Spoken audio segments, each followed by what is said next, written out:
Hello बच्चों, विद्या question bank की special classes में आपका स्वागत है। इन क्लासेज के अंदर हम आपके लिए कुछ ऐसे सिलेक्टेड क्वेश्चन लेके आए हैं जो कि हर साल एग्ज़ाम में आते ही हैं।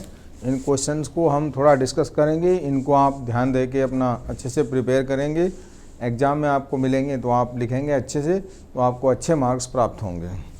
पहला क्वेश्चन देखते हैं, बायो सेवर्ट नियम क्या है। चैप्टर आपका जो है विद्युत का चुंबकीय प्रभाव होता है, यानी कि जब किसी क्षेत्र के अंदर विद्युत धारा बहती है तो उसके चारों तरफ एक मैग्नेटिक फील्ड उत्पन्न हो जाता है, एक चुंबकीय क्षेत्र उत्पन्न हो जाता है। उसी से संबंधित बायो सेवर्ट नाम के एक साइंटिस्ट थे। इन्होंने बताया था कि किस तरीके से किसी चालक में विद्युत धारा प्रवाहित होती है तो चुंबकीय क्षेत्र कैसे उत्पन्न होता है। तो बायो सेवर्ट ने अपने कुछ एक्सपेरिमेंट किए और किसी धारावाही चालक के अंदर उन्होंने विद्युत धारा प्रवाहित करके चुंबकीय क्षेत्र की तीव्रता को प्राप्त किया था। इन्होंने क्या किया था, एक छोटा सा वायर लिया, आप यहाँ देख रहे हैं, यहाँ से लेके यहाँ तक का ये एक तार लिया, वायर लिया, और इसका छोटा सा टुकड़ा डेल्टा एल खंड, यानी यहाँ से लेके यहाँ तक इस लंबाई को हमने डेल्टा एल माना हुआ है। और इस लंबाई के द्वारा, इतनी लंबाई लेने पर किसी बिंदु P पर यहाँ पर विद्युत चुंबकीय क्षेत्र की तीव्रता किस तरीके से निर्धारित करते हैं, किस तरीके से चुंबकीय क्षेत्रता कौन कौन से कारकों के ऊपर निर्भर करती है, वो सब बातें यहाँ पर बताई। तो ये छोटा सा खंड लिया डेल्टा एल, यहाँ पर एक बिंदु P को निश्चित कर लिया और इस तार के और बिंदु P के बीच में एक लंब डालने पर जो कोण बना उसको हमने थीटा माना। तो अपने प्रयोगों द्वारा बायो सेवर्ट ने बताया कि जो चालक की लंबाई होती है डेल्टा एल होती है, वो चुंबकीय क्षेत्र के समानुपाती होती है, यानी कि डेल्टा एल जितना ज़्यादा होगा चुंबकीय क्षेत्र भी उतना ही ज़्यादा होगा, और डेल्टा एल जितना कम होगा चुंबकीय क्षेत्र भी उतना कम होगा।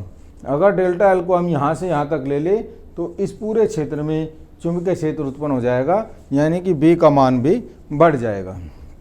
दूसरे पॉइंट में उन्होंने बताया कि जो चुंबकीय क्षेत्र उत्पन्न होता है वो प्रवाहित धारा के समानुपाती होता है, यानी धारा का मान जितना ज़्यादा होगा चुंबकीय क्षेत्र भी उतना ही ज़्यादा होगा, और धारा का मान जितना कम होगा चुंबकीय क्षेत्र भी उतना ही कम होगा।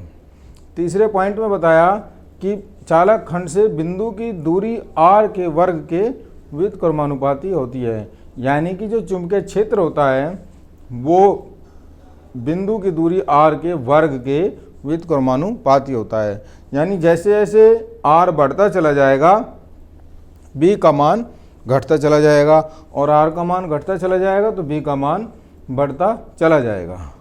और अंतिम बिंदु में उन्होंने बताया कि धारा की दिशा तथा बिंदु के बीच के कोण के जाके अनुक्रमानुपाती होती है, यानी कि जो चुंबकीय क्षेत्र होता है b जो होता है वो साइन थीटा के समानुपाती होता है।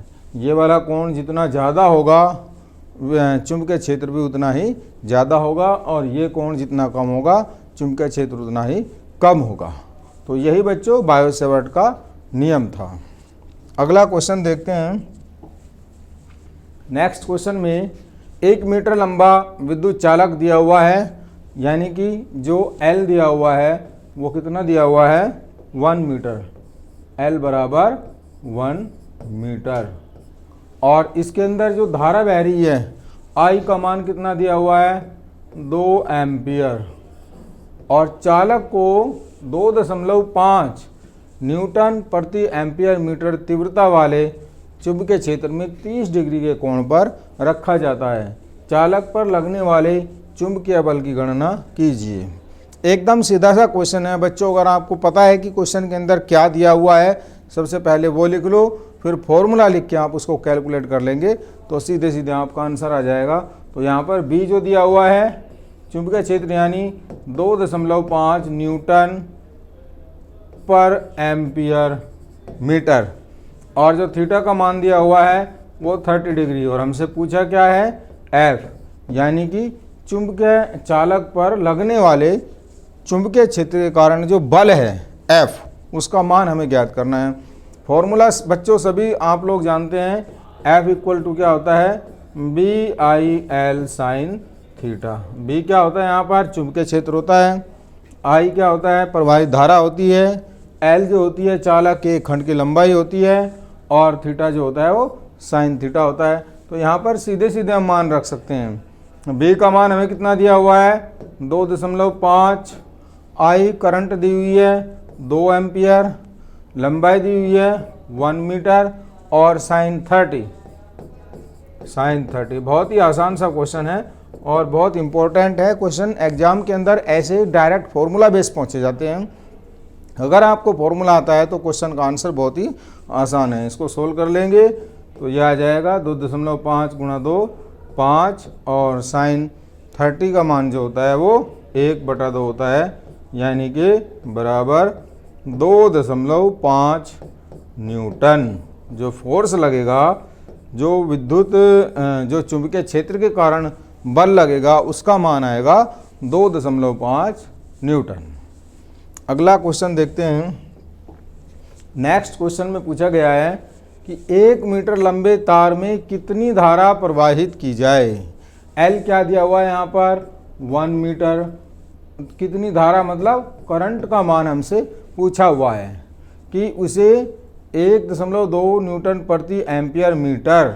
बी का मान कितना दिया है चुंबकीय क्षेत्र में कितना हो गया 1.2 न्यूटन प्रति एम्पियर मीटर।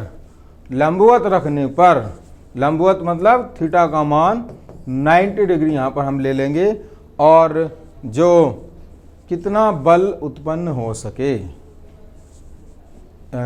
रखने पर 0.128 न्यूटन का बल उत्पन्न हो सके, यानी फोर्स कितना दिया हुआ है 0.128। पहले वाले क्वेश्चन के आधार पर ही है, वहाँ पर हमने बल निकालना था, यहाँ पर हमें बल दिया हुआ है।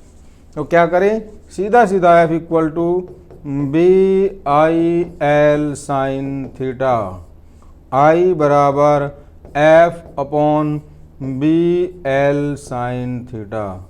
सीधा सीधा आप लिख दें F का मान 0.128 बटे B का मान दिया हुआ है 1.2 गुणा लंबाई 1 और साइन 90, ये मान दिया हुआ है। कितना आ जाएगा 0.128 बटे 1.2 गुणा 1, यानी कि दशमलव से दशमलव कैंसिल हो जाएगा, यहाँ 0 यह आ जाएगा। कैलकुलेट करेंगे तो 0.11 एम्पियर। यहाँ पर हमसे करंट पूछी है, हमने करंट का मान निकाल दिया। पिछले वाले क्वेश्चन में फोर्स पूछा था तो हमने फोर्स का मान निकाल दिया। फॉर्मूला वही होता है F equal to BIL sine theta. Next question देखते हैं। 3.2 गुणा 10 की घात -19 कूलाम का आवेश है, जिसमें 10 की घात 6 मीटर प्रति सेकंड वेग। Q का मान यहाँ पर क्या दिया हुआ है देख सकते हैं आप, 3.2 गुणा 10 की घात -19 कूलाम। V जो दिया हुआ है, जो वेग दिया हुआ है वो 10 की घात 6 मीटर प्रति सेकंड। वेग से 3 वेबर प्रति मीटर स्क्वायर तीव्रता वाले चुंबकीय क्षेत्र, यानी B का मान जो दिया हुआ है 3 वेबर प्रति मीटर स्क्वायर दिया हुआ है, में 60 डिग्री के कोण पर प्रवेश करता है। थीटा का मान कितना हो गया 60 डिग्री। और आवेश पर लगने वाले बल की गणना करनी होती है। यहाँ पर बच्चों देख सकते हैं, पिछला जो क्वेश्चन हमने सोल्व किया उसमें क्या था, F equal to BIL sine theta, यानी जब चुंबकीय क्षेत्र दिया हुआ है, विद्युत धारा दी हुई है और लंबाई दी हुई है। यहाँ पर क्या दिया हुआ है, आवेश दिया हुआ है। जो कण है, कोई कण है जो कि आवेशित है, उसके ऊपर आवेश कितना है Q दिया हुआ है और वो V वेग से चल रहा है। तो यहाँ पर जो फॉर्मूला हो जाता है हमारा F equal to QVB sine theta.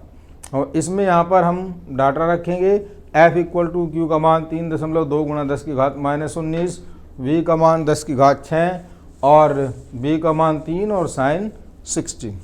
अब इसको कैलकुलेट कर लेंगे, 10 की घात -19 गुणा 10 की घात 6, तो ये 10 की घात -13 रह जाएगा और 3.2 गुणा 3 बराबर 9.6 गुणा 10 की घात -13 और साइन 60 का मान √3/2। तो यहाँ पर कैलकुलेट करेंगे 4.8 गुणा 10 की घात -13 इंटू 1.732, आंसर आ जाएगा 8.31 गुणा 10⁻⁻13 न्यूटन।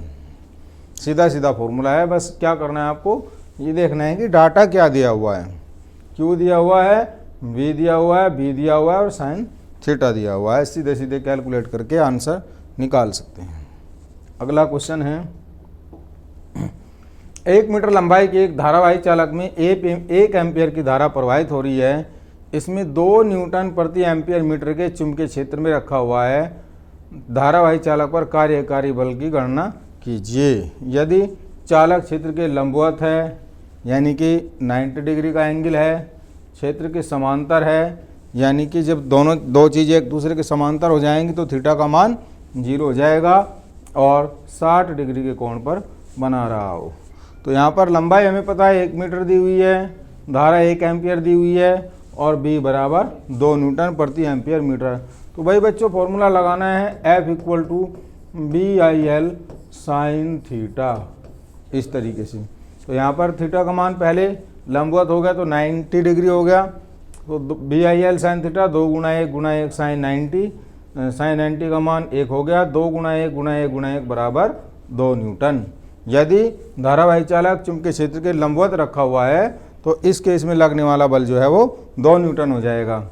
अगर क्षेत्र के समांतर कर देंगे तो साइन 0 का मान 0, यानी कि क्षेत्र के समांतर जब धारावाहिक चालक होगा तो उस पर कोई भी बल नहीं लगेगा। और अगर 60 डिग्री पर कर दिया जाए तो साइन 60 का मान √3/2, तो आंसर आ जाएगा F=1.732 न्यूटन।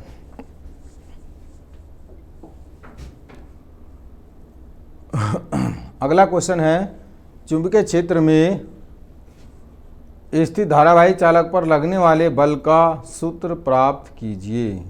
अभी तक जो बच्चों हमने देखा है कि विभिन्न अवस्थाओं में कैसे हम F=BIL साइन थीटा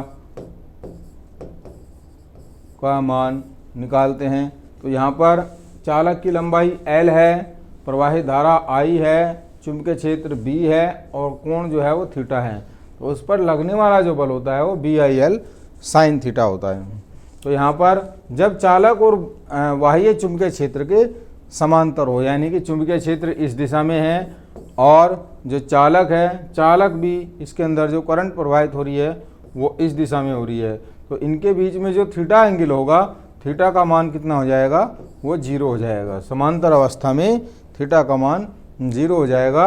तो यहाँ पर जो बल होगा F=0। तो दोनों जब समांतर अवस्था में होते हैं तो इनके बीच में लगने वाला बल भी 0 होता है। लंबवत रखा हुआ है, यानी कि ये चुंबकीय क्षेत्र है और इधर से इधर धारावाही चालक है, तो साइन 90 जो है वो 1 हो जाएगा, ये थीटा का कोण 90 हो जाएगा और साइन 90 का मान 1 हो जाएगा, यानी F=BIL। इस केस में जो बल लगेगा वो अधिकतम होगा। और जब 60 डिग्री का कोण बनाता हो तो साइन थीटा का मान साइन 60 हो जाएगा, √3/2 हो जाएगा। तो उस केस में जो फोर्स लगेगा F=√3/2 BIL लग जाएगा। धन्यवाद।